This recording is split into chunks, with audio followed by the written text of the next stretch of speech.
Welcome to Porch Play Chat, sponsored by the American Association for the Child's Right to Play, or more affectionately titled IPA USA. IPA USA is the USA affiliate of the International Play Association. And as part of our efforts to promote play, we've done these Porch Play Chats. There's over 200 of them that are all free to you on a variety of topics. You can find all of those Porch Play Chats by going to our website at ipausa.org. Up in that top right-hand corner, be a friend on our Facebook page, follow us on the YouTube channel, follow us on Instagram, subscribe to the YouTube channel, and we also have Spotify, which you can download for free, and then all the Porch Play Chats are being uploaded there too. And you can magically every Monday morning, a new Porch Play Chat appears in your feed. So it's a wonderful way, something to listen to on your way to work, or when you're stuck in traffic, or just when I just need a little bit of motivation. Porch Play Chats are there for you. I'm Deb Lawrence, and I'm president of IPA USA, and with me on the porch is Sarah Moore. Hi, Sarah. Hello, I'm so glad to be here again. Oh, we're so happy to have you. Sarah is this amazing person who is the author of Peaceful Discipline, Story Teaching, Brain Science, and Better Behavior. Oh, and I get chills when I just hear the title of the book. And she's the founder of Dandelion Seeds Positive Parenting and a certified master in conscious parenting, and the chairperson of the board for the American Society for the Positive Care of Children. She's a public speaker, a parent coach, an armchair neuroscientist, which is why I love her too. And most importantly, she's a mom. And her work has been featured on NBC, CBS, and SiriusXM, and in countless international parenting magazines. With training in child development, trauma recovery, interpersonal neurobiology, improv, comedy, and play, her work supports parents and caregivers around the globe. And you can follow her on Instagram, Facebook, YouTube, TikTok, Pinterest, and Threads. So do they look for Dandelion or do they look for Sarah Moore? I would say look for Sarah, middle initial R Moore. If you Google Sarah Moore, you get 10,000 of my closest friends. If you want me, do middle initial R and you should get me. Perfect. Sarah R. Moore is how you can find her and follow her. So today, Sarah's going to talk to us about why play is sometimes difficult for adults and what to do about it. And so let's go, because that is play is so important throughout the life. It's not something you do just as a child.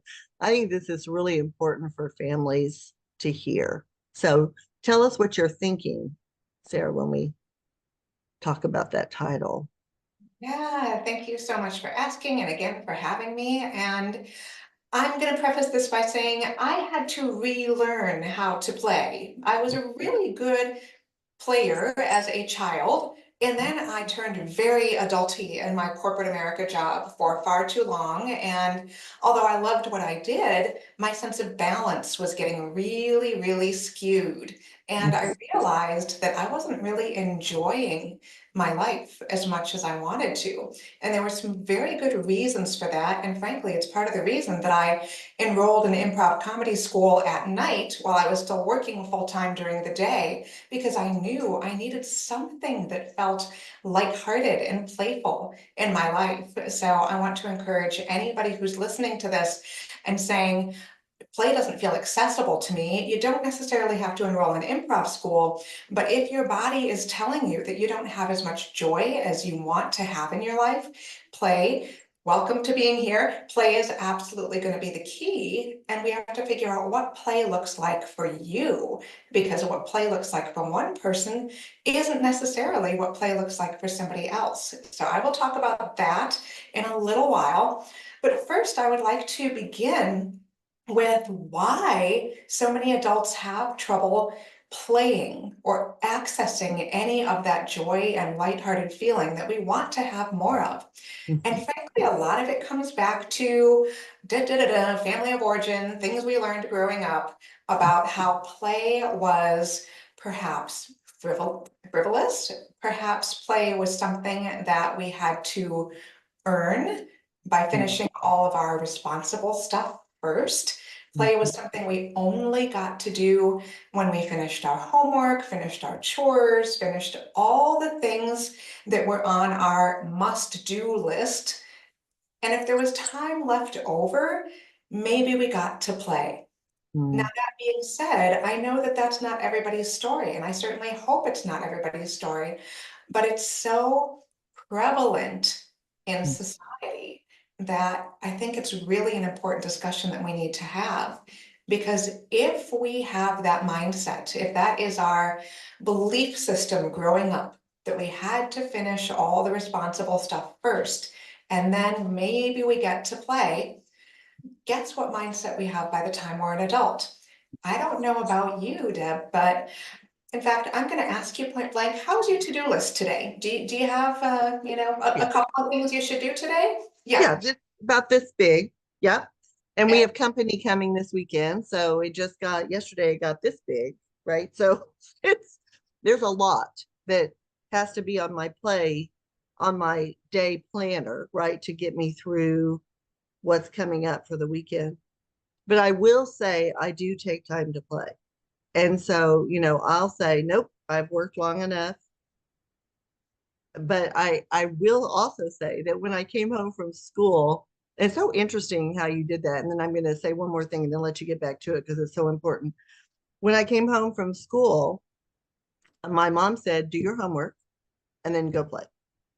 And so I had to check off the homework. I didn't mind doing that because I didn't want to do it at night after I came in to play. And she didn't want to have to fight me for it. So that made sense sort of in a way. And I still played for hours after I got home. But what I'm what I'm noticing is that students in my college classroom aren't playing because they always were overscheduled. And so they feel like they have to work two jobs. Now, some of that's financial, which is perfectly understandable, but sometimes, they have to work two jobs, or their idea of playing is just be on their phone, chatting, not talking, but messaging back and forth with their friends. And so I always tell them, you need to play. So you need to do something that is fun for you, but not always tied to a screen because that's making you feel more and more isolated. So I worry about this generation that's coming up that has been so overscheduled and maybe didn't have the freedom of play that I did when I was young. yes, absolutely. So thank you for naming that and for acknowledging that you, sample size of one, have a really big to-do list today. Mhm. Hey, now look, we're statistically significant sample size of two. I also have a really big to-do list today. Mhm. And if we grew up having to do the homework first, and I love that your mom did, allow plenty of hours for you to play every day, and that's a wonderful thing. Mhm. But that being said, adults are not short on things to do. Right. If we grew up with the mindset that we have to finish all the responsibilities first, we Mhm. don't have any stamina left to do Right. anything that brings us joy. All we might have left is passing out on the couch, maybe scrolling our phone. And to your point, that's not actually going to give us the type of fire in our bellies and enthusiasm for life that we actually want to feel on a more regular basis. Now, to be fair, I'm not going to knock phones. I know they serve a purpose in this day and age. At the same time, though, if that's all kids or adults are doing for quote unquote downtime, it's not enough. So, what can we do instead? First of all, we have to acknowledge that our childhood did look very different from what childhoods look like today. You nailed it when you said kids are still overscheduled now, because when we were growing up, a couple of things happened. For one, the homework scenario generally looked much different than it did today. By definition, when we were growing up, most kindergartners did not have homework. Most first graders, second graders, and third graders did not have homework. Perhaps if there was homework, it might have been go home and read a chapter of a book. You know, it was so much more accessible when we were kids. Not to mention, there was much more community, generally Mhm. speaking, when we were growing up. And that happens for a whole lot of reasons, not the least of which is, you know, if you wanted to chat with somebody, you had to go knock on their door. You had to ride your bike to their house or whatever it was. But childhood was inherently more physical and more social in many ways than it is to more ways than it is today. So we have to keep in mind that we are not comparing apples to apples when we look at a single generation ago and what that day looked like versus today. So what does nighttime look like nowadays? Well, we have evolved over the years more and more into an achievement-based culture. Some of this also comes from our own childhood. Many of us, and again, I hope not everybody, but many of us were raised thinking that rewards and punishments were the way to go. And if a child did a good enough job getting done the things they were supposed to get done, they get a reward, they get a gold star, they get a treat, they get whatever it was.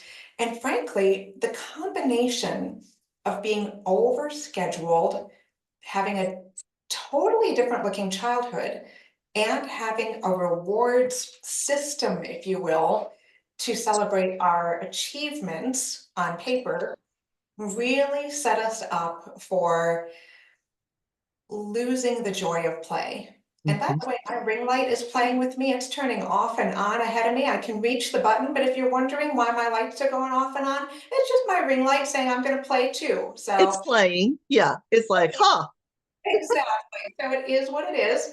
In any case, though, all of these things have really set us up to fail because we oftentimes look at our day in terms of how many things we achieved from our to-do list. Did I Mhm. succeed today? Would I earn a gold star for the Yeah. things that I did instead of for the way that I felt?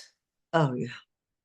Yes. And you know me, I hate extrinsic motivators. And so I'm always saying, stop it. Children need to feel good about what they're doing and the decisions they've made. They don't need a star for it. Right. So I, I'm, I really think that bribery has just also helped families think that they're, well, and they're probably doing what was done to them, right? Because that's how we parent unless we know something different.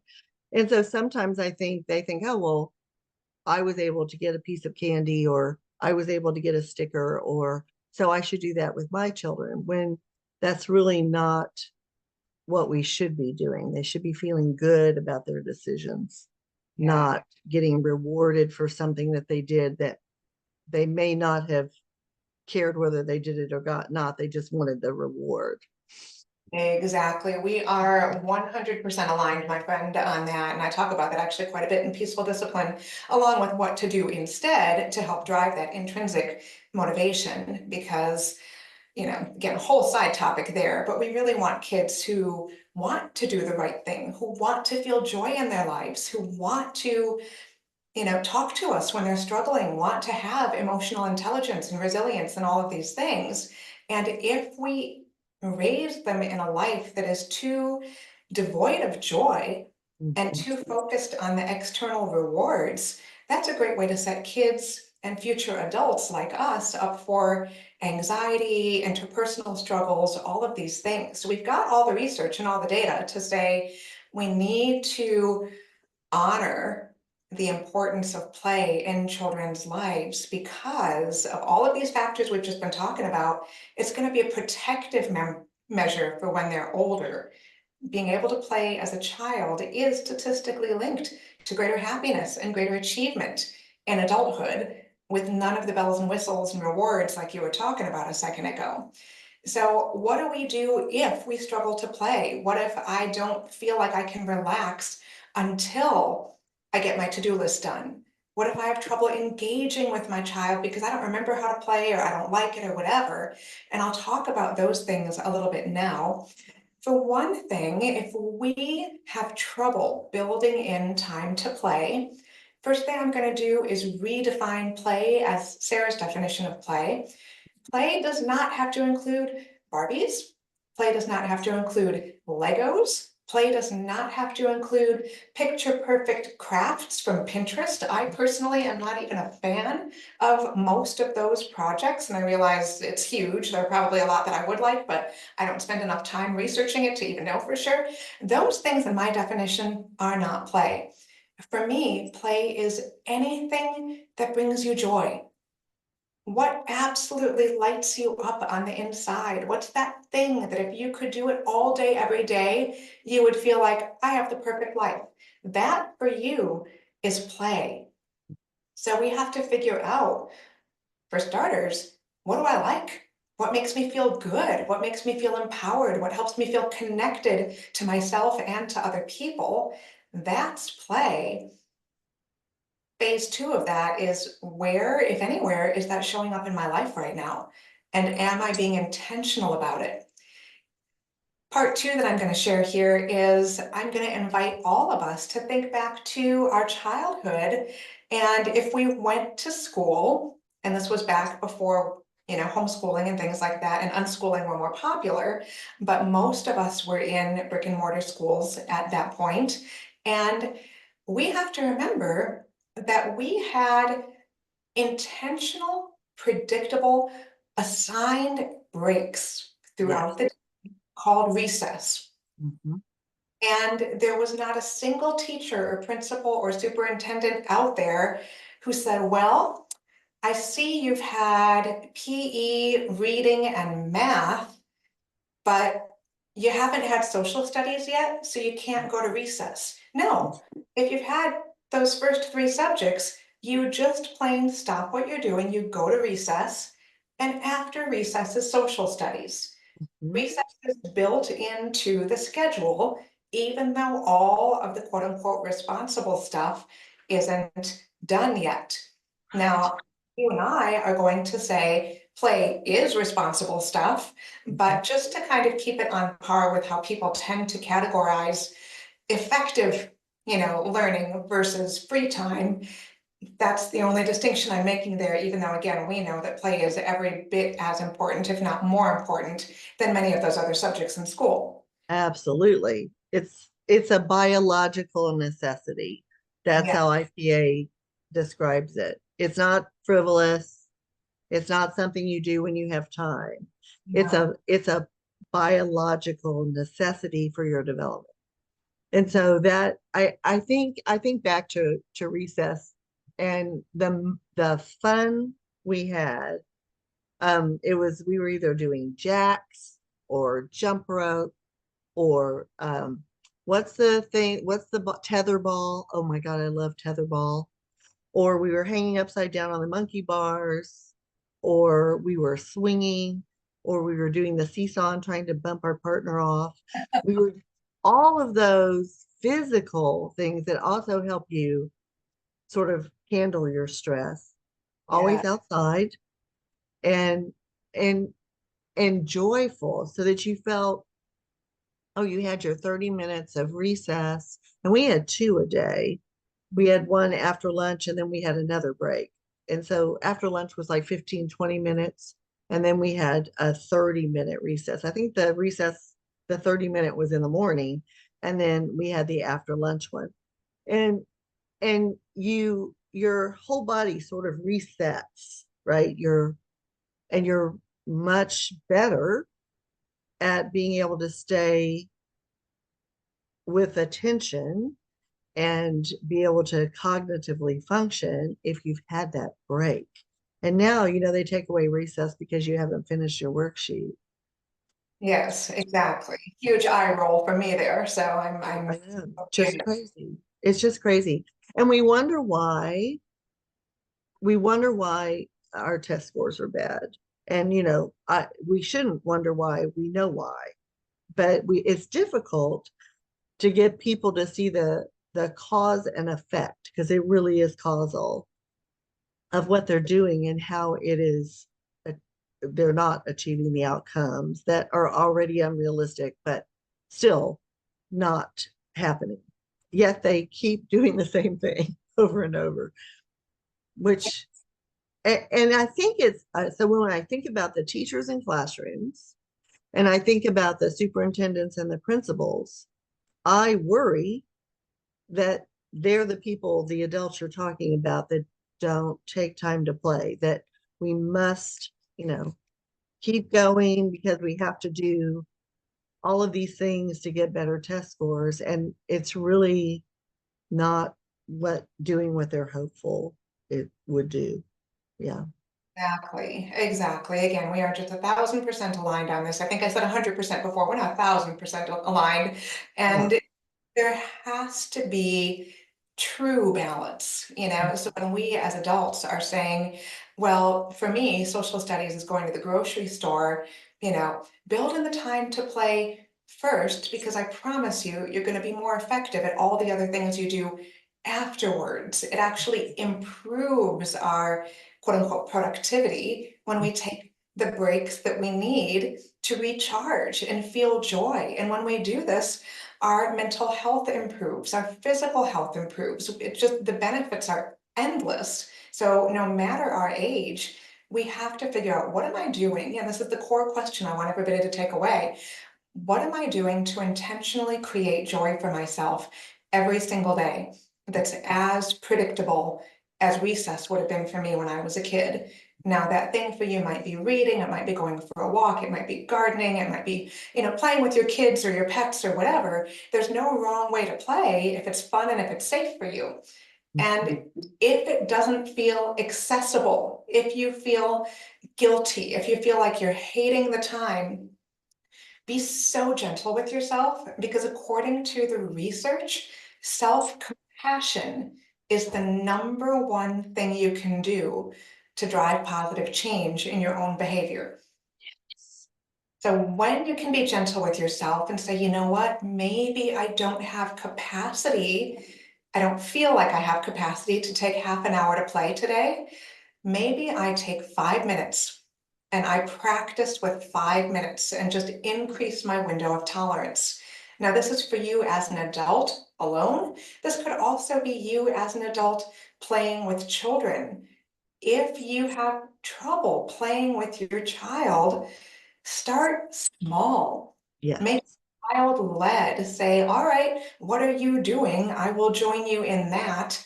Don't pretend for a second that you have to be the entertainment center, the court jester, the, provider of frivolity in your home. The goal is just join your child in free play, whatever that looks like, with no judgment, and work up over time to what feels accessible. And my promise to you is, if you do these things consistently, you will have more joy in your life. And I think that those baby steps are what will help people reach that goal. I remember, so how you have the list, right? The list throughout the day. And there would be times when I was working as the regional director of a big, huge quality rating and improvement system, that I said, I am not being effective. I can't tell you why, but I'm out. And so it might be 1:30 in the afternoon and I would leave. And and the next day I was 3 times as effective as I had been for a half day because I took a break. And Yes. so adults need breaks, children need breaks.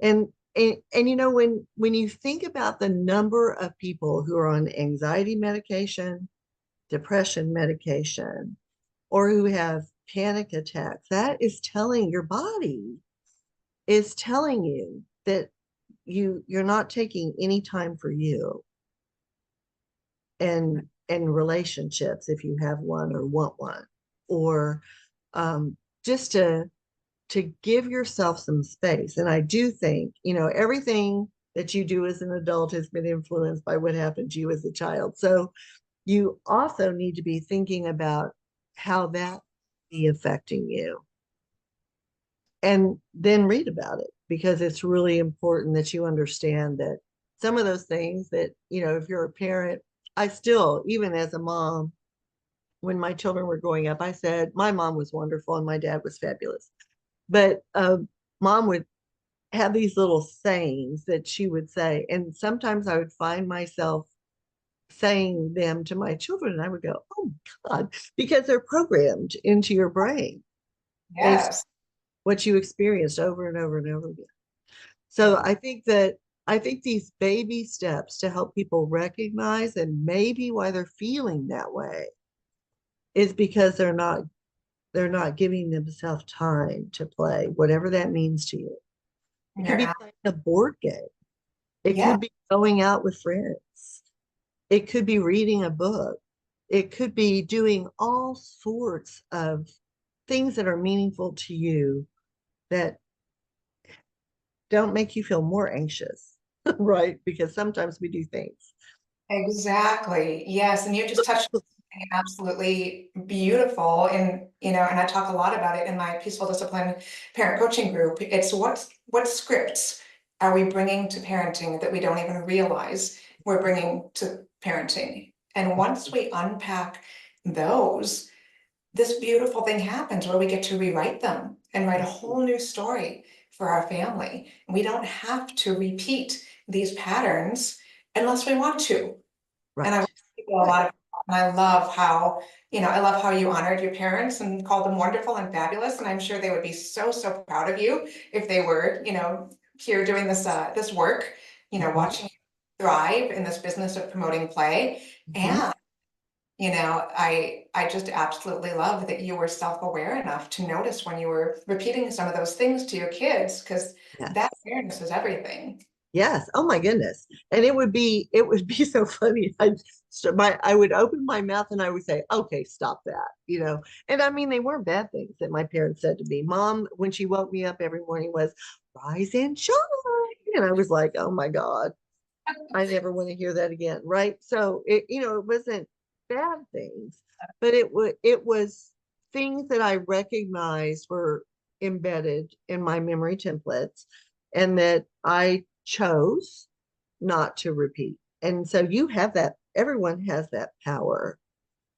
You just have to recognize what's happening, right? And that understand that you can write your own, you can be a different parent than how you were parented.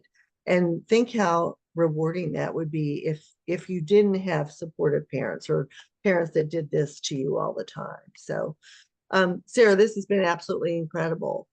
Is there any final little tidbits you want to leave us with as we close up? I would just say thank you so much to people who are watching and participating, because you know that play matters. And I love knowing that there are other people like you out in the world. And I hope we get a chance to connect, whether it's at the playground or, in the work that I do or whatever. I am very accessible. If you have questions about, my work or coaching or anything, by all means, I welcome them. And Deb, I just want to thank you so, so much for being the joyful, kind, loving, inclusive human being Oh, you are. My world is better because you exist. So thank you so much. oh, thanks, Sarah. So one of the things that I think is really important is that you hear Sarah's words and you really internalize them. So don't just say, oh, that was nice. Oh, that was really interesting. I want you to say, okay, what will I do different tomorrow? How can I how can I take those words and try something different um, tomorrow, and so, or even today, which would be wonderful. So take care of yourselves, right? You can't take care of others unless you've taken care of yourselves. And I think sometimes we're too busy taking care of others, and that's a female gender thing. So you need to recognize it's okay for people to take care of you too. So Amen. Hallelujah. Yes, don't absolutely. think you're the only one that's out there that needs to take care of people. All right, so I'm going to close this out. Hang in. So to learn more about IPA USA, please visit our website at ipausa.org. And until next time, make sure you're playing.